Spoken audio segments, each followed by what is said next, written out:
Hello everyone and welcome back to another Babbling Irons video with myself and Sloth.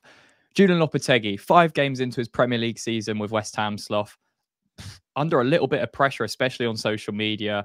We want to go into whether it's warranted, how much time we need to give Lopetegui, and just your thoughts on him so far. And yeah, if you enjoyed the video, make sure to leave a like, subscribe to the channel as that massively helps us out. And yeah, Sloth, talk to me. Julen Lopetegui, he's been here now, since June, 4 or 5 months? Had the entire preseason. He's obviously spent a lot of money in the transfer window to bring in the players that he wanted and assembled a squad that he needed to, because there was a big overtake in the summer of what we needed to do. What are your thoughts on Lopetegui so far, Sloth? Because obviously the results, we've had 1 win from 5. We've played some difficult games in there. A lot of people after the weekend against Chelsea, that result and that performance, people are starting to put a few question marks on him as a manager and a coach already at West Ham. Is it too early to be making those types of assumptions on a coach when they're 5 games into their managerial career? Or is the signs there for you that this could be a little bit difficult for him at West Ham? I think it would be naive to suggest that there's, no reason to question. I think especially after that Chelsea performance. Had we performed well in that game, regardless of whether we'd lost 3-0, if we'd performed well, I think people would be able to assess that and they would see that at least we're playing in the right way or playing in a way that could get results. And I think we were just shocking on Saturday. There was none of that. So I think, look, it's fair to criticise him. I think the tactics from the start were wrong. And some of the substitutions, particularly the Somerville substitution, was met with quite a chorus of anger and some boos in there. But I think we are assessing it on the games that have gone. And from some of the poor performances, there has been very little that is a redeeming feature there. So if people are criticising him, I 100% understand that. And I think that it's warranted criticism from what we've seen. But I do think some of the reaction is over the top. And look, if we're sat here in 5 more league games time going, nothing looks better and we're still sat on a low amount of points, then I think the atmosphere will very much change, and it's only right that we both look at it and say, well, nothing's improved.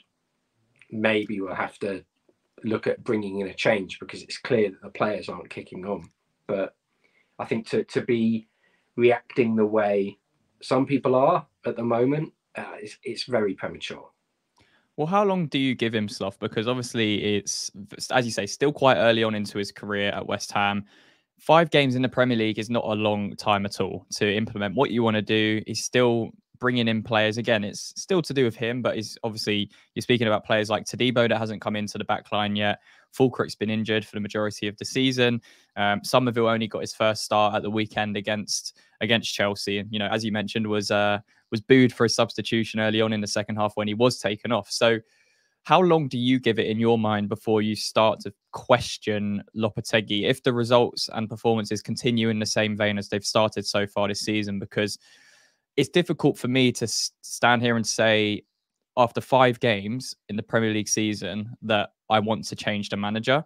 I know we both agreed at the start of the season that we wouldn't have appointed Lopetegui with the other options that were out there and the other names we could have gone after.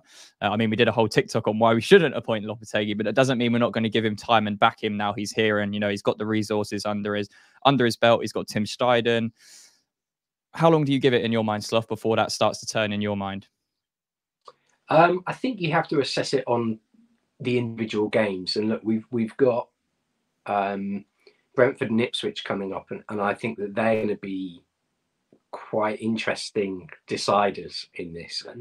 And if we completely fall apart against Brentford and we don't pick up 3 points against Ipswich, I would be thinking that maybe something is wrong there.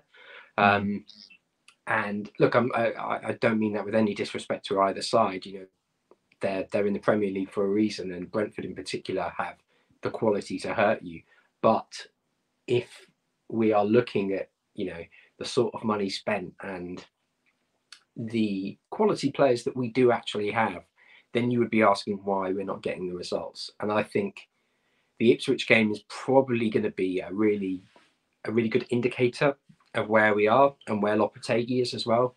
And I think if we don't pick up 3 points there, I would be looking at the next game as a kind of real indicator of whether he can turn it around and whether he is the right man for the job. And I think, well, as you say, I mean, we go to Liverpool obviously midweek in the cup. Then we, as you say, we go to Brentford. Then we've got home to Ipswich, and then I think we have a little bit of a break between the international, and we come back and we go Spurs away, Man U home. So it doesn't get any easier for Lopetegui after that. So as you say, these next few games and these next couple of games, sorry, in the Premier League are going to be massively important for Lopetegui. And is it more important to you that the results are better rather than the performances for these next couple of games? oh, I don't care if we shithouse or win. You know, I genuinely don't mind if it's poor performances. But is that sustainable, Sloth? Because we said that about David Moyes, you know, and you know that we were getting performances but not performing very well. So it's not sustainable. It's not sustainable, but I think when you look at the fact that he's trying to implement a new style and then he's fresh into the job, he's struggled a bit already and he's under pressure. If he shows that he can revert to that and play that way and get a result, then at least you know that that's an option, a backup option. And I think that, look, while we both agree it's not a sustainable way of doing things, that you can build from there. And if you're picking up results, the vibe in the dressing room, the atmosphere is going to change. And, you know, that's always the way with football. But if you go to Anfield and get trounced, and if you go to Spurs and get trounced, and you know, you have these things. And look, David Moyes did this a fair amount, so it's not like we're just playing favourites or digging at either person. I think the run at the back end of last season was abysmal, and I don't think that's really up for debate. But the way we have to turn it around, there's a minimum expectation, and I think that when you look at, as I said, the money that's been spent, I would say we don't want to see any more results that are embarrassing. And look, the Chelsea result, as crap as it was, and the performance was embarrassing, I think that's got to be his, you know, slap on the wrist for now. And you look, that's unacceptable. We need to turn that around. What's the main thing you've seen so far with Lopetegui that you think he needs to improve on that sooner rather than later? Is it the managerial team selection from the start? Is it the way we're playing against opposition? I know he mentioned as well in pre-season that he's a tactically flexible coach and has tried to do that so far this season. You know, we've seen us play with a back three, a back four, different combinations up front and in midfield. Is it still, what are your thoughts? What's his weakness at the moment? What is the thing that he needs to turn around ASAP? Is it man management, or what is it for you? I think the biggest disappointment for me is the lack of chances we're creating, the lack of quality chances. That is a real worry, and particularly when I think, you know, we've discussed for so long now about the striker situation, and to not see that finally solved under a new manager. You know, this is not someone who didn't receive any backing. This is someone who had all summer to find the right striker for us, and you know, we did pursue Duran. That's, you know, and he's proving why we did. However, you have to have a plan B, and I think that when you sign Fulkrug, and the rumor is that, you know, we were reliant on someone else moving along, that's unacceptable. You know, I'm a big fan of Fulkrug, and I think that he can come in and score goals for us. But when you have aging strikers, potentially injury prone ones as well, you know, Antonio's injury prone, Fulkrug is clearly injury prone as well, potentially, and strikers who don't suit the system, both Fulkrug and Ings, you could argue. I think that is a real issue. And from my point of view, yes, you can stick Bowen there, you can stick Kudus in the middle. However, if you're not doing that and players are out of form and they're not being, you know, they're not facing the ramifications of poor performances, that's when a big question mark hits me. And that was exactly the same under David Moyes. So I'm not, you know, holding him to an unfair standard. And I think we the one sort of thing that he can lean back on at the moment is that Todibo, he's judged to not be fully fit. Gil Herme as well. The season in Brazil, you know, calendar-wise, it's very different. So I think maybe he's also judged him to not be fit enough to be on the bench. And I don't know about that, because if you're going to spend 25 million as we did very early on in the transfer window on a talented youngster from Brazil, he either should be getting minutes in the under 21s, under 23s to develop that fitness, as you say, or he should be in that squad on a match day. And that kind of leads me on to my next question. How much of this start to the season is on Lopetegui? Are the players buying into what he's doing? Because I also saw a lot of comments online that, you know, the players' morale has dipped. You know, they're not actually on board with what Lopetegui's doing on the training ground and, you know, the type of football he wants to play. I don't agree with that. I think the players are on board with it. It's just, you know, it takes time, and B, Lopetegui has got a massive period now where he needs to prove himself. You know, I said 15 to 20 games is where we'll get a more accurate representation of how we're playing, and if Lopetegui's developing this squad and developing the way we want to play. I think it comes back to what you said. You know, if we shit house it and get a result, then that's fine. I'm not really in that camp. I think it's a short-term solution. Obviously, we'd be happy if we went and won 1-0 away at Brentford, but got absolutely battered and then, you know, edged past Ipswich 2-1 or whatever, because you've got 6 points on the board. And at the end of the season, that's all that people will remember. You know, it happened last season where we lost 5-0, 5-2, 5-0, but we also went to Spurs and won. We went to Arsenal and won. We beat United at home. So the points at the end of the day are what matters in football as a business. But I think for sustainability wise, and, you know, if you want to continuously challenge and develop as a football club, the performances have to match that.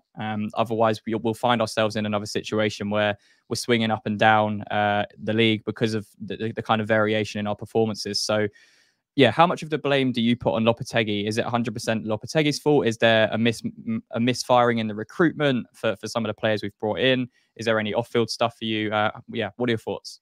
it is a total like mix of it. It's a big cooking pot, and these are all people to blame at the moment. You know, the players have to hold themselves accountable. Mavropanos and Antonio have both been poor. Paqueta is incredibly frustrating at the moment, and as I mentioned, you know, the attack has not been effective. So I think these players need to understand that, you know, if they're going to throw their toys out the pram, then they also have to take a look in the mirror. And you think about the big chances that we have had. You know, the Souček header, or sorry, the Souček miss against Villa. You know, that potentially gets us a point. Antonio's lack of willingness to dive for the ball that's coming across in the first minute against City. These are things that can change games. And look, they're all easy opt-outs. They're all ways that you can say, you know, the players aren't doing enough. At the end of the day, if the manager's not picking on form or, you know, punishing those players who are out of form and rotating and trying to refresh it, then you can start to point the finger at him. And I think